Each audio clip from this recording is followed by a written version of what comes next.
and welcome back to Let There Be Light. If you're new here, if someone sent you this video, passed it along, welcome. We're so excited to have you here today to tune in to what is an amazing episode that will probably have you laughing and crying. And perhaps if you're anything like the people in the crowd, you'll be laughing and crying at the same time. Today we have our second interview from Destination Jesus. So if this is your first episode tuning in, I did a series of live interviews from this church retreat that took place in Indiana.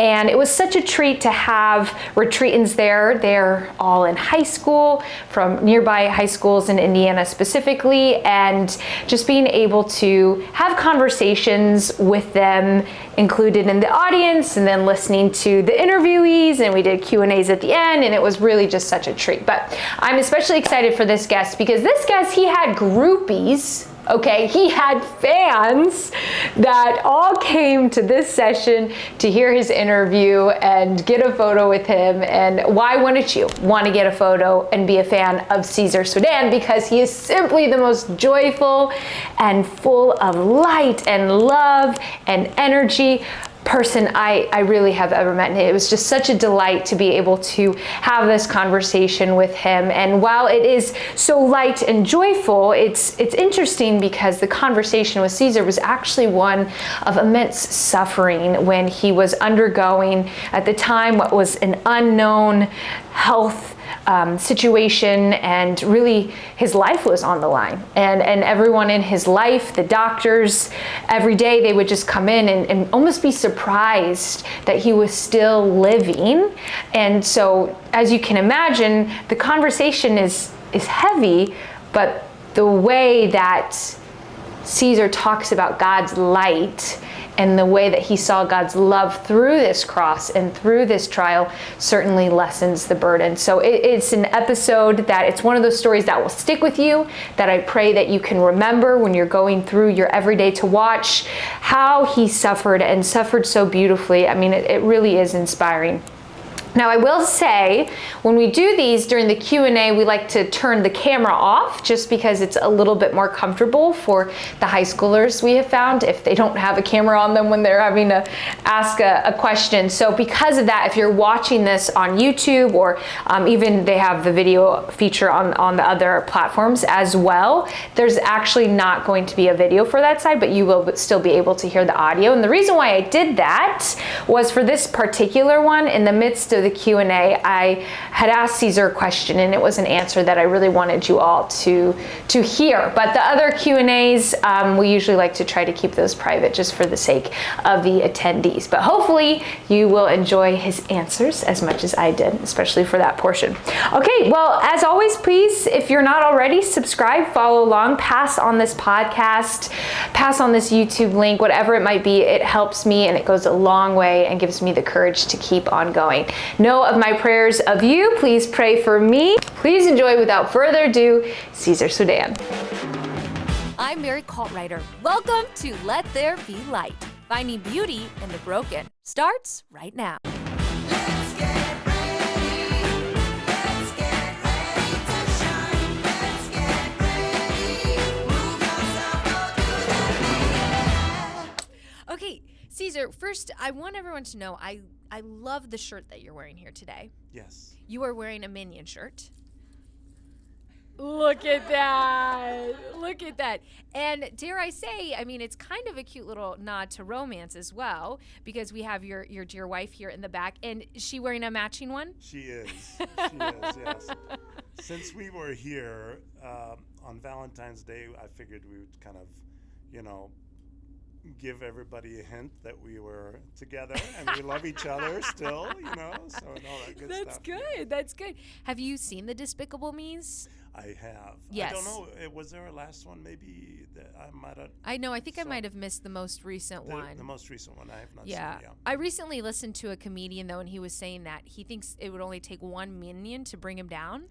Because if you watch those movies, they are like unbeatable. Like, they're just coming out of guns. They're incredible. It's Yes. just incredible. He's right. Absolutely. He's right. Yeah. There's something about those minions. So, Caeser, what I love about having this conversation here today is I have no idea anything about your story, but every person I talk to is like, Oh wow, Caesar has a crazy story. Caesar has a crazy story. It is crazy. Well, I don't know if it's crazy. I think it's, they say crazy because that's kind of the human way of describing Yeah. the awesome healing Right. power of God Yes. that touches, that heals not just the body, Yeah. but the soul. Yes. And, just to give you a little background or maybe set the stage to this healing story, I developed an infection, and it's called necrotizing fasciitis. Okay. And basically it just took over my body.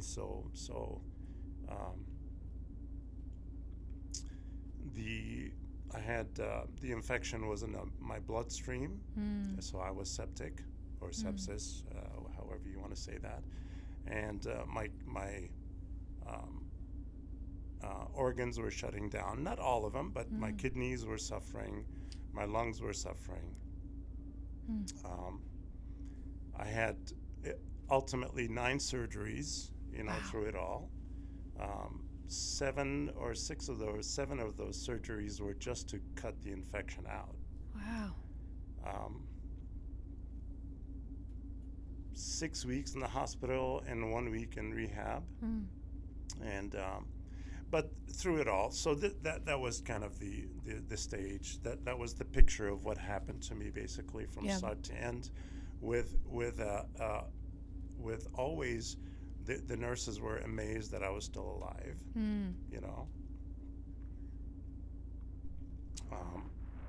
A lot of doctors. I had 12 different groups of doctors that came in and tried to figure out, what's going on. Why is he not healing? Why is he developing all these complications? But eventually, God gave the knowledge and the grace for these doctors to be able to basically heal me. But that's not the whole story. The most beautiful thing about this thing is the prayers. The prayers of the community, the prayers of people from all over the world, not just Indiana, not just Carmel, not just the United States. I had people from different continents, from Africa. I had missionaries. I don't know how they got who they got the information from to pray for me, but they were all over the place. Australia, the Middle East, so it was incredible. And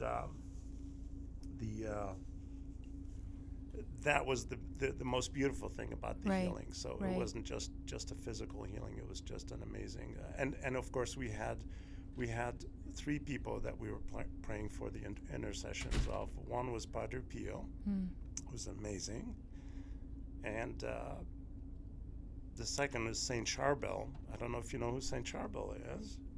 I bet you he knows. I actually do know who he is. Yes. Because he's known for the most miracles. Most miracles, over 33,000 miracles to this. He's a Lebanese, Lebanese Maronite saint. So incredible stories. Oh In my fact, goodness. the Pope just visited Lebanon, and he prayed at his tomb, and I have a beautiful picture of the Pope in front of the tomb on his knees praying. And then the third was a priest that was in our diocese, Father Paternoster. I know That's so beautiful. Praise God. So we had those 3 my pictures, goodness.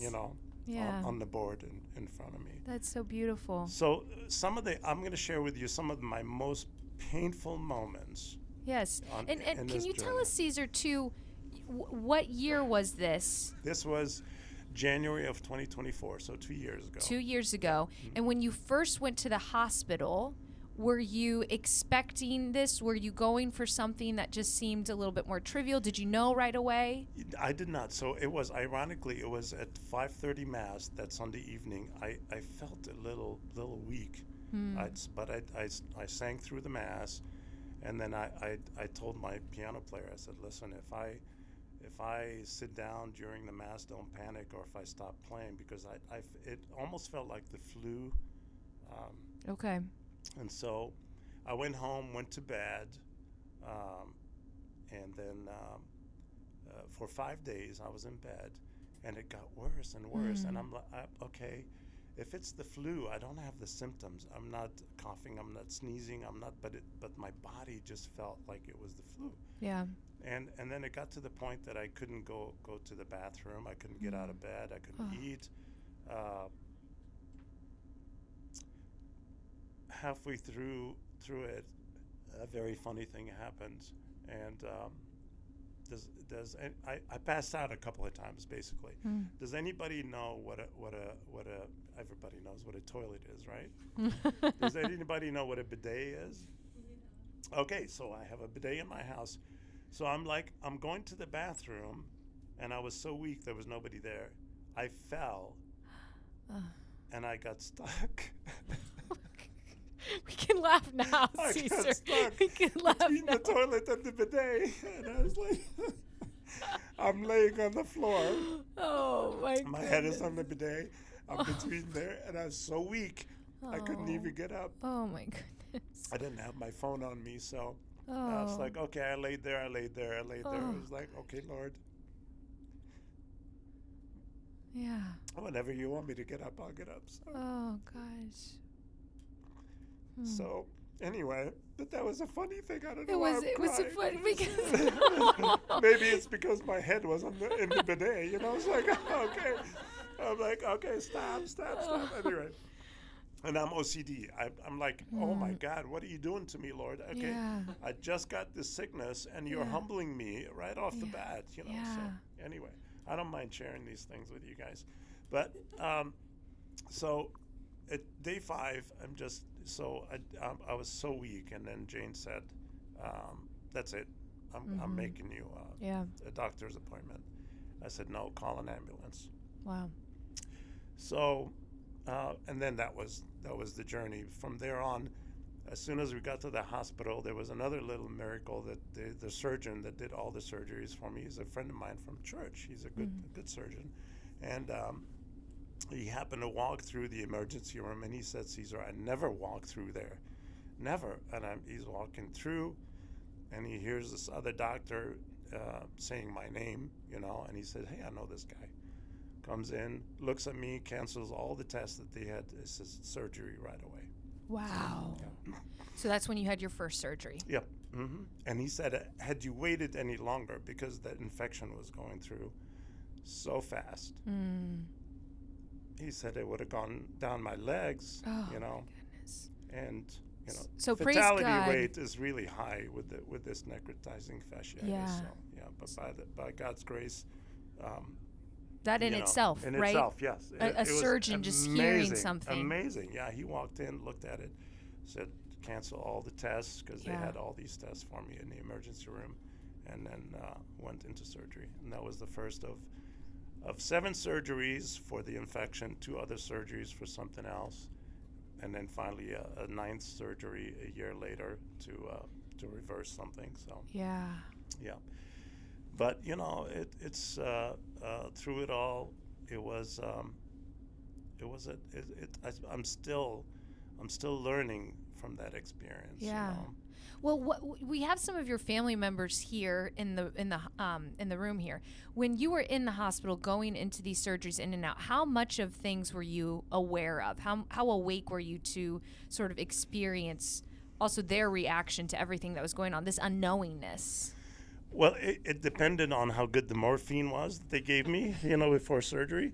I was actually, you know, I was out, obviously, when I was coming out of surgery, and it just took a while for me to come back, you know, and I could hear voices, I could see a little bit, but then after everything wore off, then I was aware of what's going on. I mean, obviously there was the pain of the wound, not to kind of freak anybody out, but it was a 5. The doctor said it's a 5-inch wide, 10-inch long. It basically, they took tissue away, they took skin away, so. And it was painful, but it was not. I really most of the time refused to take any morphine or any painkillers. Yeah. My wife called me a liar a lot because the nurse would ask me, "Hey, what's your pain level?" I'm saying 1, 2, and she thought it was more like 8, 9, or 10. So, but I was aware of that because I also offered up that pain. Yeah. Souls in purgatory, anybody I could think of, and I would offer that pain up to them. Wow. Yeah. Wow. And you had mentioned when all this was happening, there was a lot of also just unknowns, specifically going septic, which, I don't know if we're in a room of people, but that's a really scary thing. Scary and deadly. Yes. And deadly. Because your organs would start to shut down. My kidneys were on the borderline. I mean, they just got over to the edge and they were about ready to jump, and they didn't. They had a central line for dialysis if needed. I'm pretty sure my lungs were full of fluid. They tried they tried a procedure to empty the first lung they went into. They tried to empty the fluid out, and my blood pressure spiked to 270 something. Wow. So they stopped right away. So all that had to dissipate naturally. My stomach. I mean, I was just. I don't want to go into details. It was disgusting, basically. Yeah. So all of that was happening, and at the same time, I was really concerned about one thing. Being OCD, I'm laying there in bed for 6 weeks in this hospital room, and I'm looking up, and there was a little television on the wall that was crooked, and it drove me crazy. I was like, okay, Lord, I can deal with the pain, with the physical pain. I cannot deal with that television being crooked on the wall. Yeah. And everybody in the room tried to fix that TV. And they were not able to fix the television. I was like, okay. And I'm telling you, I had a hard time sleeping at night because a lot of times when I'm after surgeries, obviously I'm out during the day. Yeah. But I'm wide awake at midnight, and there's the clock right there. Yeah. And I'm praying for time to fly from midnight to 7 a.m. when the shift changed, and then finally the nurses, more people would come into your room. And I'm looking at that television all night long. It's like, okay, Lord. So God never allowed me to get him out of my mind, when I was in the hospital. So he was on my mind all the time. And the most beautiful thing, again, about this was the prayers. Yes. And the cards. And the texts. And the gifts. And the flowers. And then I had in my room strings of little angels, with messages from the 5th graders and 6th graders at Our Lady, and it just it was so beautiful, Wow. I had musicians come in and play and praise and worship music. I had you're allowed to only have 2 people in the room at all times, but I said, hey, we are Lebanese, we have big tribes over there, So we had, at any given time, we'd have 12 people in there, and they'd leave us alone. They wouldn't That's say, beautiful. Yeah. And so communion almost on a daily basis. Wow. Deacon Lunsford, the bishop even came. Wow. He said he comes into my room. He said, I happen to be in Carmel, and I heard you were in the hospital, and so he came in and gave me a blessing. All of this was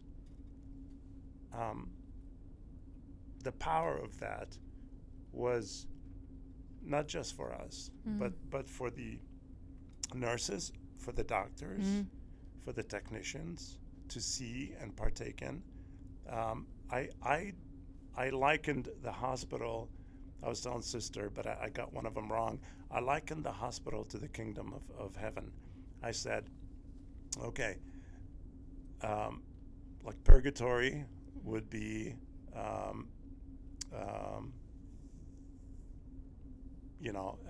well, actually, heaven itself would be your discharge papers. Okay, that's heaven. We'll skip purgatory. Yeah. But hell was my physical therapist that came in every morning. And she had a high-pitched voice. Hello, Mr. Caeser. I hated her. Yeah. Of course. Well, it's also gonna hurt. I hated her. PT's not I fun. had 70 pounds of fluid overweight. I got up to 317. I couldn't even roll in bed because of my wound, and I had the nurses always come and roll. I mean, there was a whole bunch of things that was going on, but I was unable, and I had to learn how to walk all over again. Oh, goodness. And this little Filipino physical therapist was just a pain in my side. Yeah. But you know what? By the time it was said and done, and I walked out of there, we were good friends. Oh, beautiful. She's Catholic. I don't know if she's been to church or she hasn't been to church for a while, but she didn't realize. She said, I've been here for 20-some years. I've never received communion here because Deacon Paul would come in with communion. I said, she was in the room one time, and I said, would you like to have communion with us? You know, I made sure she was Catholic, obviously. She goes, yes, I would love to. And, you know, she said, nobody has ever asked me that. So, but I just little things like that touched the lives of these people. Yes. They were amazed that the bishop was there. They were amazed that all this community, you know, was coming in on a daily basis. Even the people downstairs where they only allow 2 people, they would say, oh, okay, you're here for Caeser. Come on in, you know. So it was so beautiful. The prayers, it was just amazing. That's the gospel right Yes. there. Amen. What was happening was the gospel. I mean, you were bringing that directly to them, and what a gift it is to be able to like take that step back and see it. Now, in the moment, did you see what was happening, or is this kind of now when you're reflecting and seeing how God was working? I'm curious. I know you were looking at the TV a lot of times. No, yes, I was. That was yes. No, I did know because that's my life. You know, everywhere I go, I like to make friends. I mean, there was a male nurse there that just wanted to be my advocate. You know, he says, I'm here for you anytime I'm there. I want to get you, and he would go down to all the tests. You know, all the scans and everything. He says, I will not leave your side, even though you didn't have to. You know. I was aware, and I was very, very happy. I mean, amidst of it all, 3 or 4 of my nurses that the Lord sent were Our Lady parishioners. Wow. Yep. And we would, of course, the first thing I would ask them, you know, as a new nurse would come in, is like, you know, we would talk a little bit, and I'd say, hey, do you go to church? You know, and it's like. And yeah, as a matter of fact, you know, and then I found out they go to Our Lady, and some of them do not go to church, you know, did not. And then we would talk about faith, you know, with the doctors, with anybody. It didn't matter. It was the faith and the Lord was in that room. Wow. On our lips. Right. And I didn't care if they were atheists. I didn't care but we were never afraid to bring in the Lord in this. Yeah. And they were all amazed. In fact, there's a couple of nurses, or maybe even a doctor, I don't remember, that say, hey, they had their off days, and then they come back 2 or 3 days later. It's like, I didn't expect you to see you here, you know. Yeah. So it's like, you know, They you were thought amazed. you would be dead by Yeah, now. You that know, you so, they were watching a miracle Yes, happen they right were. before their eyes. 100%. What do you find now that you have learned about God through this experience, through watching firsthand a miracle happen in your own life? What I learned about God is I mean, in all this, our understanding of God is never going to be enough in our lifetime. Okay, there's always opportunities to bring the Lord even to the most faithful. There's always opportunities to bring the Lord to those that don't know His name. You know, He just basically said, because I try to think of my life as a humble life, you know, and I try to insert the Lord in everything, but He said, no, that wasn't enough, Caesar. You know, I want to be deeper. I want to just be in every corner of your spiritual and physical being. I want to be there in every moment, and I'm just like amazed at not only what He does through me, but what He does through everybody. So from day one, though, Mary, I knew that I wasn't gonna die. There was that peace in my life, that in my hospital stay, and every day and night, I was at peace internally. And I can't describe it to you. I'm just like, okay, you know, we have more infection. We have to do another surgery. We have to do this. And in all that, it was like, okay, you know.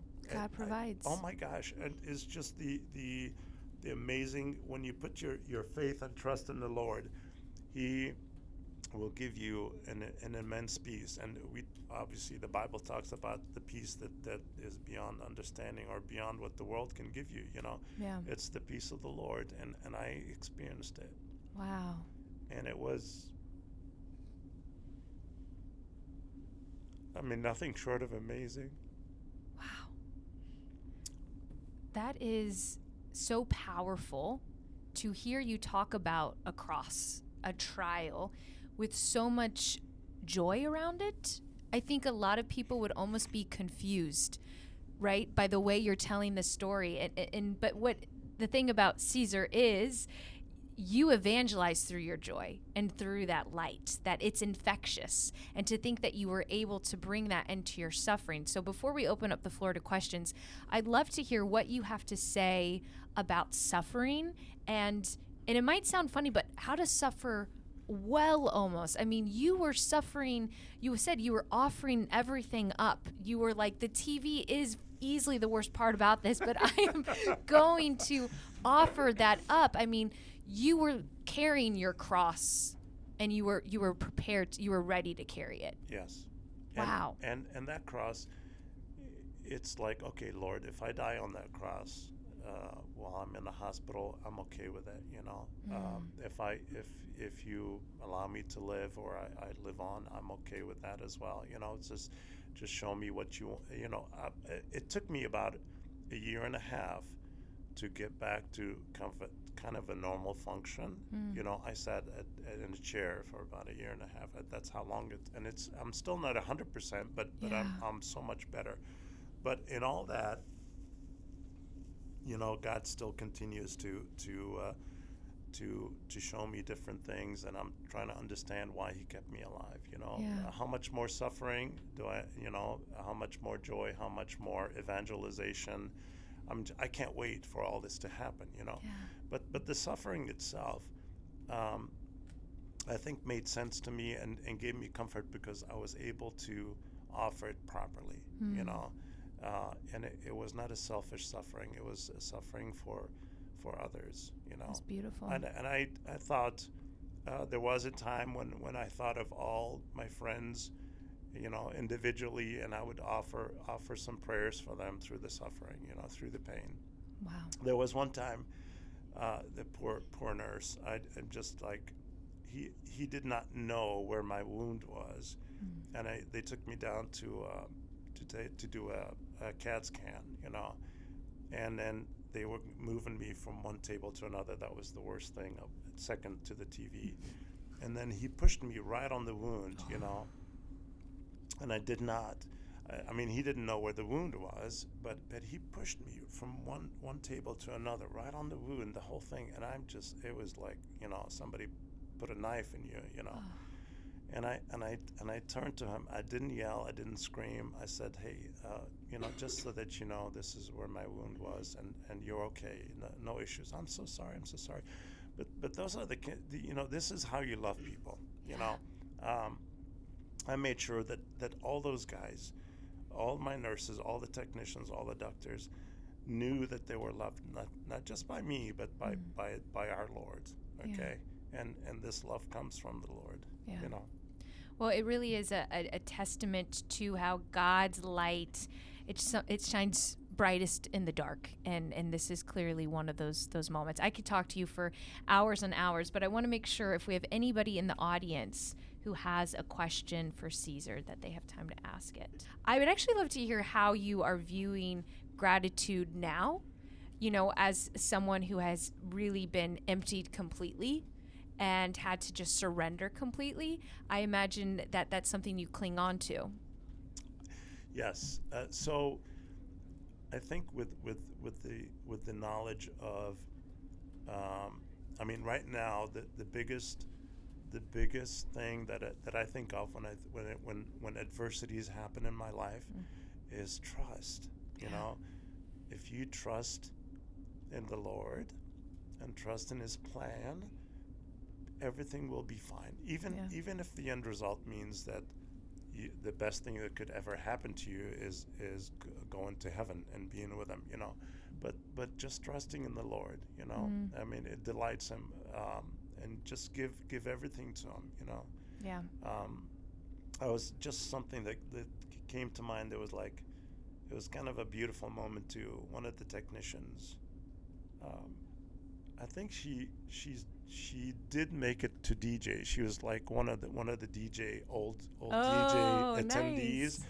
and I think she went to church up north, and I asked her about church and what have you. But one night I was laying in the dark, wondering about the television and when I'm going to go to sleep, and she walks in my room and she kind of comes up and whispers in my ears like, "Hey, I was in church today and I lit a candle for you."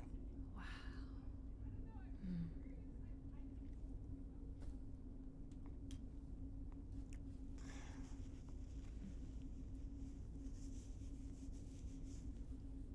It's What beautiful. else do you want? It's just the love that you have for each other. So, Yeah. you know, it touched me. So Yeah. And God uses all those around us to show us how much He loves us. He does, yeah, He does. And you know, these are the moments. You know, again, the trust is the big thing, but the love that the Lord brings through adversities as well. You know, she made it a point to light a candle and you know. Yeah, that's beautiful. Remembered me in her daily church routine. If I don't know if she goes to church every day, but you know, it was really sweet. But all these little pieces, bits and pieces of my experience. But again, the biggest thing that is trusting in the Lord, and 100% and I've always trusted in Him, but in this case, the trust was you either lose your life on earth or you don't. You know, that was the big factor of like, okay, if I can trust the Lord in that capacity, I can trust Him in anything else. You know, so yeah. Wow. Yeah. Okay, well, I think that's the session. But Caeser, you are so wonderful. Thank you are so too, Mary. much. I want to say, first of all, I love the name of your podcast. Oh, and thank you. of course, I love you. Thank you yeah. so much. Likewise. Well, this was such a joy. Can we give a round of applause? All right. And for my friends who are later, you could find this. It will be on Apple, Spotify, and YouTube because you want to be able to go back and listen to this. It was a great one. So thanks, Awesome. Caeser. Yay. Thank you. God bless you. Enjoy the rest of your weekend. Woo.